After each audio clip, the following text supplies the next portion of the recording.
I just saw Is God Is, directed and written by Alicia Harris. It's based on her own play, and it's about these two sisters. They're deformed. Their estranged mother calls for them. So they go and meet her. She's dying.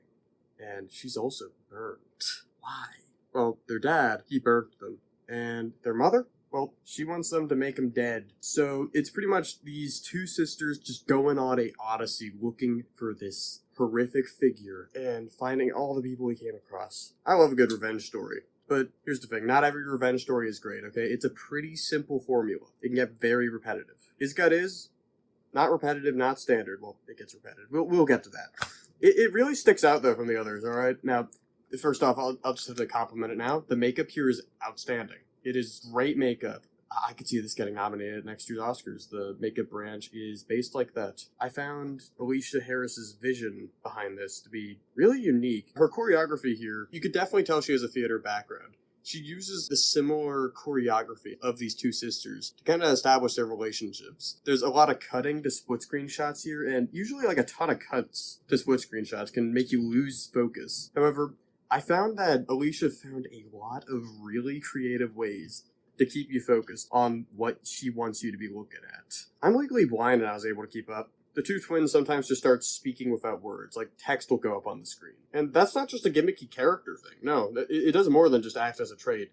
Alicia's using that to put your eyes where she wants them to be for the next shot. The choices here by Alicia are really good at keeping you engaged with the movie, and I would love to see more from her in the future. Alicia's screenplay here on paper should not work, but man, navigates through a lot of stuff, and it does it with ease. It never felt like any of these themes that I was tackling were underdeveloped. Tons of subtle details here. I love the scene where the church people are like, you guys should use the Holy Spirit to get rid of those scars. Just such a great character trait, just a great way of showing how these churchy people see them. And a lot of the movie is just these two twins meandering from place to place, looking for their dad. But it never bored me. I wanted to hang out with these two twins more and learn more about them. The score here, it rips. It's awesome. I haven't heard anything like it, and it gives this thing such a good identity. It really stands out. They use the sheathing of a knife to create a beat for like one of the tracks. They get into some weird acapella stuff. Whenever the dad is on screen, themes from like older westerns start kind of dripping into the soundtrack. It's awesome. Music supervision also keeps the pace really going.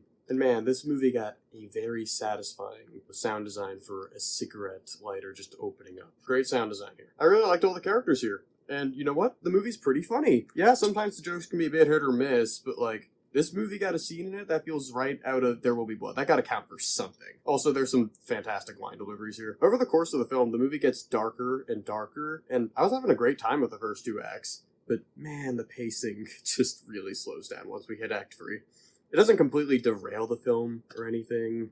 It just gets predictable for a prolonged period of time, and therefore kind of boring for a prolonged period of time. Don't get me wrong, there's still some fun stuff here. Some great character moments.